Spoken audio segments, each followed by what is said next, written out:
Hello friends, இன்றைக்கி நம்ம சேனலில் என்ன பார்க்க போகிறோன்னா ரொம்பவே முக்கியமான ஒரு ஆன்மீக ஜோதிட தாள்களை தான் இப்போ இந்த வீடியோவில் அதிரடியாக பார்க்க போகிறோம்.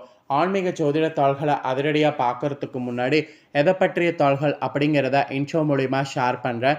எதை பற்றிய தாள்கள் அப்படிங்கிறத இன்ட்ரோ மூலிமா தெரிஞ்சுக்குங்க. ஸோ நாளை நாள் பார்த்தீங்கன்னு வச்சுக்கோங்களேன், மிகவும் முக்கியமான நாளாக வருது. அப்படி என்ன முக்கியமான நாள் அப்படின்னு கேட்குறீங்களா? இந்த பிரபஞ்சத்தில் ஏப்ரல் மாதத்துடைய 27ஆம் தேதி சித்திரையுடைய 14ஆம் நாள் ஞாயிற்றுக்கிழமை அமாவாசையானது வருது. இதுதான் நாளை நாள் முக்கியமான நாள் என்பது குறிப்பிடப்படுது. நாளை நாள் வரக்கூடிய இந்த அமாவாசை சித்திரை மாதத்தில் வரக்கூடிய அமாவாசை. சித்திரையில் வரக்கூடிய அமாவாசை ரொம்பவே சிறப்பான அமாவாசை என்று சொல்லலாம். இந்த அமாவாசையில் கிரக மாற்றங்கள், கிரக சேர்க்கைகள் இதன் காரணமாக ஒவ்வொரு ராசிக்காரங்களுக்கும் தலையெழுத்து மாறும். அதில் மிதுன ராசியில் சேர்ந்தவர்களுக்கு என்ன தலையெழுத்து மாறும் அப்படிங்கிறத தான் இந்த வீடியோவில் அதிரடியாக ஷேர் பண்ண போகிறேன். மிதுன ராசியில் பிறந்த நேர்கள் உங்களோட ராசிக்கு இந்த சித்திரை அமாவாசையிலேருந்து என்ன மாதிரி தலையெழுத்து மாறுங்கிறத தெரிஞ்சுக்குங்க. அமாவாசைங்கிறது சாதாரண நாள் கிடையாது. பிரபஞ்சத்தில் இருள் நிறைந்த சக்தி வாய்ந்த நாள் என்று சொல்லலாம். ஒவ்வொரு அமாவாசையும் ஒவ்வொரு விதமான பலன்கள் கொண்டிருக்கும். அதில் சித்திரையில் வரக்கூடிய அமாவாசை ஒரு தனி பலனை கொண்டிருக்கு. சித்திரையில் வரக்கூடிய அமாவாசை தான் சக்தி வாய்ந்த அமாவாசையாக கருதப்படுது. ஏன்னா ஆண்டு பிறந்து முதல் மாதத்தில் வரக்கூடிய முதல் அமாவாசை இந்த அமாவாசை. இந்த அமாவாசையில் கிரகநிலைகள், கிரக மாற்றங்கள் இதெல்லாம் எப்படி இருக்குங்கிறத தெரிஞ்சு அதற்கேற்ப மிதுன ராசிக்காரங்க பலனடையணும். ஸோ மிதுன ராசியில் பிறந்தவங்க உங்களுக்கான அமாவாசை பலனை இந்த வீடியோவில் தெரிஞ்சுக்குங்க. மிதுன ராசிக்காரங்க மிருகசீரிட 3-4 பாதம், திருவாதுரை, புனர்பூசம் 1-2-3 பாதம் இதில் பிறந்தவங்களுக்கு நான் சொல்லக்கூடிய கணிப்பு கரெக்டாக இருக்கும். ஃபஸ்ட்டு இந்த அமாவாசையில் கிரகநிலைகள் எப்படி அமைஞ்சிருக்குங்கிறத ஷேர் பண்ணுறேன். கிரகநிலைகள் எப்படி அமைஞ்சிருக்குங்கிறத முதல்ல தெரிஞ்சுக்குங்க.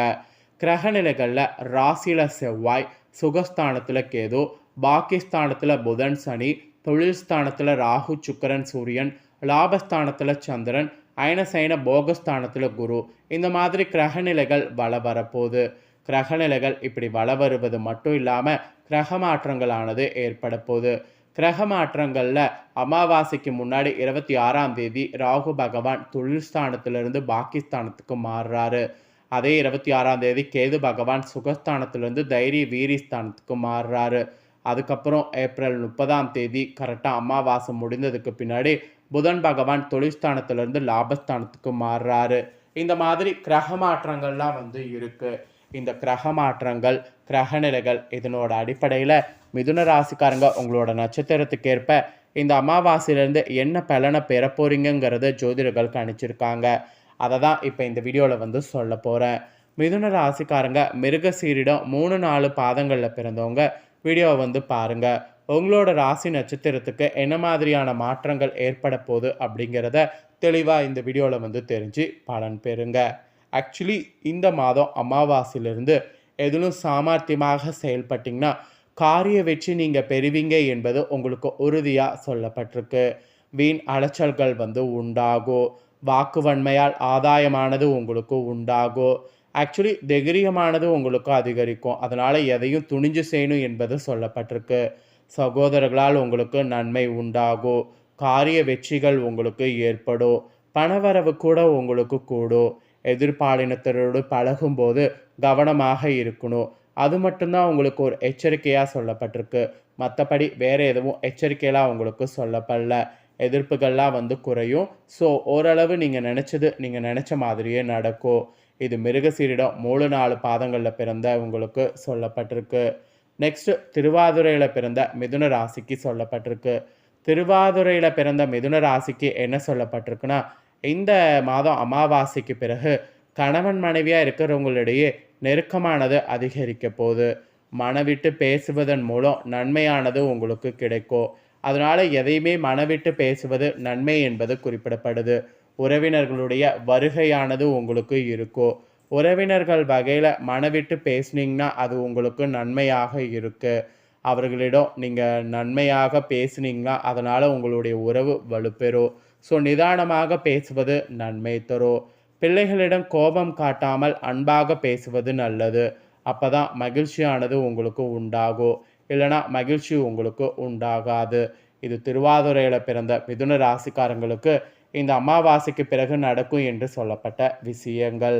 அதுக்கப்புறமா மிதுன ராசி புனர்பூசம் 1, 2, 3 பாதங்களில் பிறந்தவங்களுக்கு சொல்லப்பட்டிருக்கு. இதில் பிறந்தவங்களுக்கு இந்த அமாவாசையிலிருந்து இந்த டைம் தொழில் வியாபாரம் தொடர்பாக வீண் அலைச்சல்கள் இருக்கும். சில நேரங்களில் சில முக்கிய முடிவு எடுப்பதில் தயக்கமானது காட்டுவீங்க. வாடிக்கையாளர்களை அனுசரித்து செல்வதன் மூலம் கூடுதல் லாபம் கிடைக்க பெறுவீங்க. உத்தியோகத்தில் இருப்பவங்க திறமையோடு செயல்பட்டிங்கன்னா நிர்வாகத்திறனால் பாராட்டு கிடைக்க பெறுவீங்க. ஸோ இந்த மாதிரியான அதிசயம்லாம் உங்கள் லைஃப்பில் நடக்க போகுது. அப்புறம் நீங்கள் அரசியலில் இருக்கிறவங்களுக்கு மக்களுக்கு தேவையானவற்றை பெற்றுத்தர எடுக்கக்கூடிய முயற்சிகளோடு உங்கள் வாழ்க்கை தேவையான ஔசூரியங்களை பெற வேண்டிய ஏற்பாடுகளை செயல்படுத்தணும்.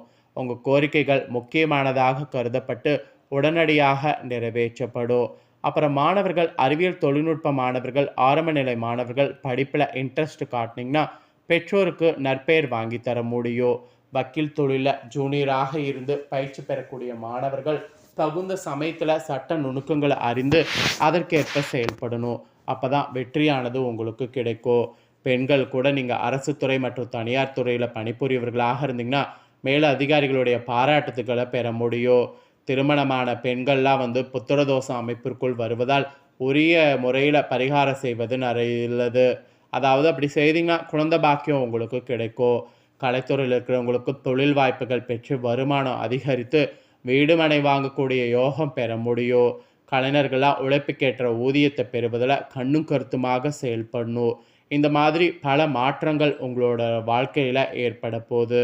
ஸோ மிதுன ராசிக்காரங்க உங்களோட நட்சத்திரத்துக்கேற்ப இந்த அமாவாசையிலேருந்து என்ன பலன் நீங்கள் பெற போகிறீங்க அப்படிங்கிறத தெளிவாக இந்த வீடியோவில் உங்களுக்கு எக்ஸ்பிளைன் பண்ணிட்டேன்.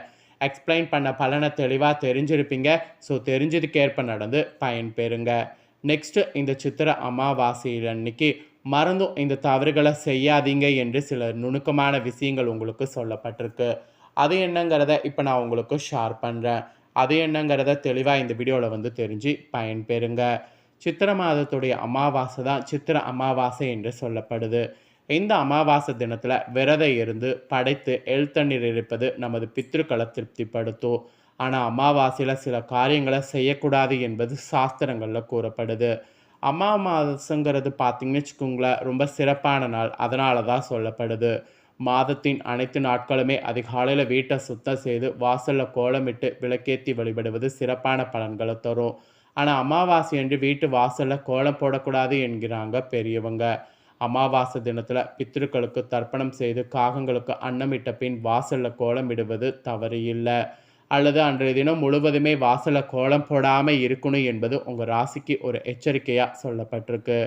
விநாயகருக்கு சதுர்த்தி, முருகருக்கு சஷ்டி, பெருமாளுக்கு ஏகாதசி, பைரவருக்கு அஷ்டமி, பௌர்ணமிக்கு அம்பிகை, இதே போல் பித்ருக்களுக்கு அமாவாசை. அதனால தான் இந்த தினம் பார்த்திங்கன்னு வச்சுக்கோங்களேன், அமாவாசைங்கிறதுனால நீங்கள் தான தர்மங்களை செய்ய வேண்டும் என்பது உங்கள் ராசிக்கு சொல்லப்பட்டிருக்கு. அமாவாசையில் செய்யக்கூடிய தர்ப்பணம் மற்றும் தானங்கள் முன்னோர்களுடைய தாகமும் பசியும் நிவர்த்தியோடுவதோடு உங்கள் குலத்தை செழிக்க செய்யும். உங்களுடைய இருப்பிடத்தை தேடி வரக்கூடிய முன்னோர்கள் பசி தாகம் தீர எள்ளு கலந்த நீரினால் தர்ப்பணம் சீர்திருத்தம் செய்யும் போது அதை ஏற்றுக்கொண்டு உங்களை ஆசிர்வதிப்பாங்க. அமாவாசையில் வாசலில் கோலம் போடுவது, மணி அடிக்கக்கூடிய ஒளி, இரும்பு பாத்திரங்கள் ஒளி இவற்றால் பித்திருக்களுடைய வருகை தடைப்படும். இதனால் தர்ப்பணம் முடிந்து காகத்திற்கு அன்னமிடும் வரை, அதாவது வீட்டுக்கு பித்திருக்கள் செல்லும் வரை வீட்டு வாசல் மற்றும் பூஜை அறையில் கோலம் போடுவதை, மணி எடுத்து ஒளி எழுப்பி பூஜைகள் செய்வதை தவிர்க்க வேண்டும். இது மிதுன ராசிக்காரங்க தவிர்த்திங்கன்னா நல்லது என்பது சாஸ்திர நிபுணர்கள் உங்களுக்கு சொல்லியிருக்காங்க. அதனால் சாஸ்திர நிபுணர்கள் உங்களுக்கு சொன்னதை தெளிவாக இந்த வீடியோவில் உங்களுக்கு ஷேர் பண்ணிட்டேன். ஷேர் பண்ணதை தெளிவாக இந்த வீடியோவில் உங்கள் ராசிக்கு என்னங்கிறத நீங்கள் தெரிஞ்சிருப்பீங்க. ஸோ தெரிஞ்சதுக்கேற்ப நடந்து பயன்பெறுங்க. ஸோ நெக்ஸ்ட்டு நம்ம சேனலில் நிறைய வீடியோ போடப்படும். அதை எல்லாத்தையுமே உடனுக்குடனே தெரிந்து கொள்ள மறக்காமல் நம்ம சேனலை சப்ஸ்கிரைப் பண்ணுங்கள். கூட பெல் பண்ண ப்ரெஸ் பண்ணுங்கள். அதை நீங்கள் பண்ணிட்டீங்கன்னா இனி நான் போடுற மற்ற அப்டேட்டான எல்லா வீடியோஸும் உடனுக்குடனே தெரிந்து கொண்டு பயனடையலாம். அதே போல் இந்த ஒரு வீடியோவை நீங்கள் இப்போ பார்த்து முடிச்ச உடனே இதை லைக் பண்ணி உங்கள் ஃப்ரெண்ட்ஸ் ஃபேமிலிக்கு ஷேர் பண்ணுங்கள். ஏன்னா உங்கள் ஃப்ரெண்ட்ஸ் ஃபேமிலியில் இருக்கிறவங்களும் உங்களை போல் மிதுன ராசிக்காரங்க இருந்தாலும் இருப்பாங்க. அவங்களும் அவங்களோட ராசிக்கு என்ன பலன் கிடைக்கும் அப்படிங்கிறத இந்த வீடியோ மூலிமா தெரிஞ்சு இதற்கேற்ப நடந்து பலனடையட்டும். ஸோ கண்டிப்பாக வீடியோ லைக் பண்ணி ஷேர் பண்ணுங்கள். உங்கள் ஃப்ரெண்ட்ஸ் ஃபேமிலியில் இருக்கவங்களும் பார்த்து பலனடையட்டும். நெக்ஸ்ட்டு நம்ம சேனலில் வீடியோ போடப்படும். அதெல்லாமே தெரிந்து கொள்ள சேனலை சப்ஸ்கிரைப் பண்ணுங்கள். நன்றி.